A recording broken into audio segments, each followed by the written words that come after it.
اعوذ باللہ من الشیطان الرجیم، بسم اللہ الرحمن الرحیم۔ السلام علیکم اسٹوڈنٹس، امید ہے آپ سب خیریت سے ہوں گے۔ اسٹوڈنٹس، چیپٹر نمبر 2 کے ہم نے لانگ کوسچن نمبر 1 اور 2 ہم نے پڑھا، امید ہے آپ نے اس کو اچھے سے یاد کر لیا ہوگا۔ آج ہم چیپٹر نمبر 2 سے ریلیٹڈ کوسچن نمبر 3 لانگ پڑھیں گے۔ اسٹوڈنٹس، پیج نمبر اپنے یونیک نوٹس کے 122 کو اوپن کر لیں۔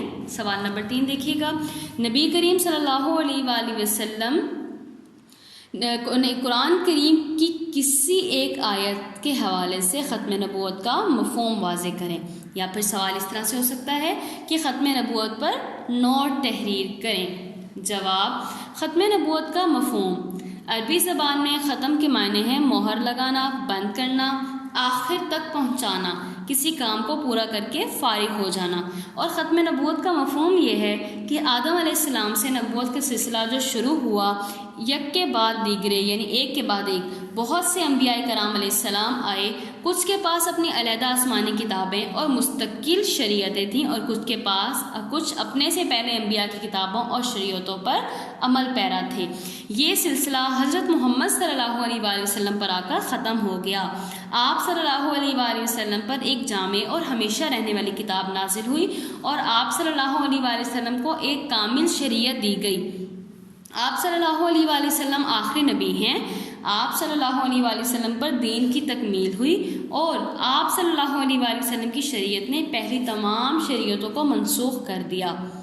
آپ صلی اللہ علیہ وآلہ وسلم کے بعد اب قیامت تک کوئی دوسرا نبی اور رسول نہیں آئے گا۔ پوائنٹ نمبر 1 دیکھیے گا، قرآن کی روشنی میں ختم نبوت۔ اب قرآن کی روشنی میں جو ہے وہ ختم نبوت کے بارے میں بیان ہے۔ قرآن مجید میں 100 سے زائد ایسی آیات ہیں جن سے ختم نبوت کا مفہوم واضح ہوتا ہے۔ چند ایک جو ہیں وہ یہاں پر درج ذیل ہیں۔ نمبر 1، ختم نبوت کا اعلان، ما کان محمد آبا احد من رجالکم ولکن رسول اللہ وخاتم النبیین وکان اللہ بکل شیء علیما۔ سورۃ احزاب کی آیت نمبر 40 ہے۔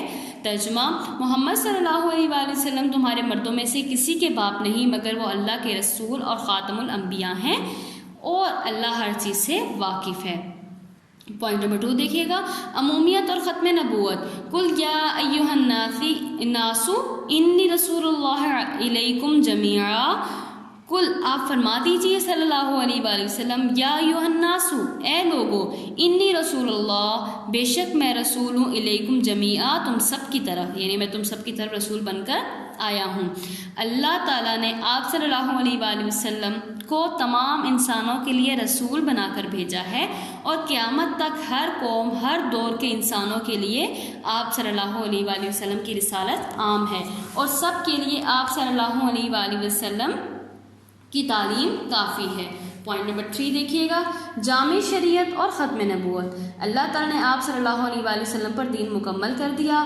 آپ صلی اللہ علیہ وآلہ وسلم کی شریعت کامل ہے، اور آپ صلی اللہ علیہ وآلہ وسلم کی تعلیمات ہدایت کی مکمل ترین شکل ہیں، اس لیے اب کسی دوسرے نبی کی کوئی ضرورت نہیں۔ اللہ تعالیٰ ارشاد فرماتا ہے، وَمَن يَبْتَغِ غَيْرَ الْإِسْلَامِ دِينًا فَلَن يُقْبَلَ مِنْهُ۔ ترجمہ، جو کوئی اسلام کے علاوہ کوئی اور دین چاہے گا وہ اس سے ہرگز قبول نہیں کیا جائے گا۔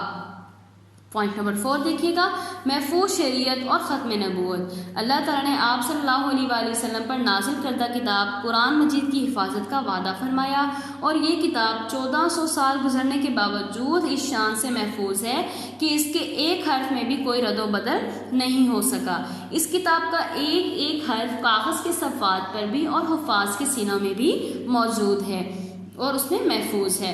ارشاد، اللہ تعالیٰ کا فرمان ہے، اِنَّا نَحْنُ نَزَّلْنَا الذِّكْرَ وَإِنَّا لَهُ لَحَافِظُونَ۔ ترجمہ، بلا شبہ اس ذکر یعنی قرآن کو ہم نے ہی نازل کیا، اور ہم ہی اس کے محافظ ہیں۔ آپ صلی اللہ علیہ وآلہ وسلم کی تمام تعلیمات اپنی صحیح شکل میں محفوظ ہیں، جو تمام دنیا کے لیے ہدایت کا سرچشمہ ہیں، اس لیے آپ صلی اللہ علیہ وآلہ وسلم کے بعد کوئی اور نبی نہیں آ سکتا۔ اب ہر طالب ہدایت پر لازم ہے کہ وہ خاتم المرسلین پر ایمان لائے، اور آپ صلی اللہ علیہ وآلہ وسلم ہی کے بتائے ہوئے طریقے پر چلے۔ پوائنٹ نمبر 5 دیکھیے گا، تکمیل دین اور ختم نبوت۔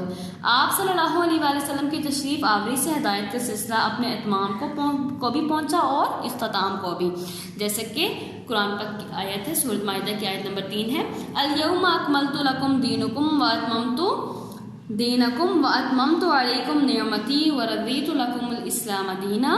ترجمہ، آج میں نے تمہارے لیے تمہارا دین مکمل کر دیا اور تم پر اپنی نعمت یعنی نبوت اور رسالت تمام کر دی اور تمہارے لیے اسلام کو بطور دین پسند کر لیا۔ دین مکمل، نعمت مکمل اور اسلام پر اللہ تعالیٰ کی واضح رضامندی در حقیقت آپ صلی اللہ علیہ وآلہ وسلم کے آخری نبی اور رسول ہونے کا اعلان ہے۔ اب دیکھیے احادیث کی روشنی میں ختم نبوت، 200 سے زیادہ احادیث میں ختم نبوت کا ذکر ملتا ہے، چند ایک درج ذیل ہیں۔ نمبر 1، لا نبی بعدی ولا امت بعدکم، ترجمہ، میرے بعد کوئی نبی نہیں اور تمہارے بعد کوئی امت نہیں۔ نمبر 2، بنی اسرائیل کی رہنمائی انبیاء کرام کیا کرتے تھے، جب ایک نبی وفات پا جاتا تو دوسرا نبی اس کا جانشین ہوتا تھا، مگر میرے بعد کوئی نبی نہیں۔ پوائنٹ نمبر 3، حدیث نمبر 3، میری اور مجھ سے پہلے گزرے ہوئے انبیاء کی مثال ایسے ہے جیسے ایک شخص نے عمارت بنائی اور خوب حسین و جمیل بنائی، مگر ایک اینٹ کی خالی جگہ چھوڑ دی اور وہ اینٹ میں ہوں، یعنی مکمل عمارت اب رسول صلی اللہ علیہ وسلم سے ہو گئی۔ ٹھیک ہے، پوائنٹ نمبر 5 دیکھیے گا، حدیث ہے، نبوت اور رسالت کا سلسلہ ختم ہو گیا، اب میرے بعد کوئی نبی نہ ہوگا اور نہ رسول۔ نمبر 5، بنی اسرائیل کی قیادت انبیاء علیہ السلام کیا کرتے تھے، لیکن میرے بعد کوئی نبی نہیں ہوگا۔ نمبر 6، میں محمد صلی اللہ علیہ وآلہ وسلم ہوں، میں احمد ہوں، میں حامی ہوں، میرے ذریعے سے کفر کو محو کیا جائے گا اور میں حاشر ہوں، میرے بعد لوگ حشر میں جمع کیے جائیں گے اور میں عاقب ہوں، اور عاقب وہ ہوتا ہے جس کے بعد کوئی اور نبی نہ ہو۔ نمبر 7، میرے بعد اگر کوئی نبی ہوتا تو عمر رضی اللہ تعالیٰ عنہ بن خطاب ہوتا، لیکن میرے بعد کوئی نبی نہیں۔ دیکھیے، قرآن کی روشنی میں اور احادیث کی روشنی میں ہم نے ختم نبوت کو واضح طور پر پڑھا۔ اب اس کا حاصل کلام کیا ہے کہ نبوت اور رسالت کے اختتام کو ختم نبوت کہتے ہیں۔ صحابہ کرام رضی اللہ تعالیٰ عنہ اور تمام علماء امت کا یہ متفقہ فیصلہ اور عمل ہے، جو شخص ختم نبوت پر ایمان نہیں رکھتا وہ دائرہ اسلام سے خارج ہے۔ 1973 کے آئین میں اس کی حفاظت کر دی گئی ہے۔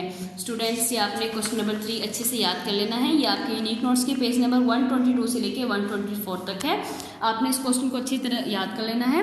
اوکے اسٹوڈینٹس، اپنا خیال رکھیے گا، فی امان اللہ، اللہ حافظ۔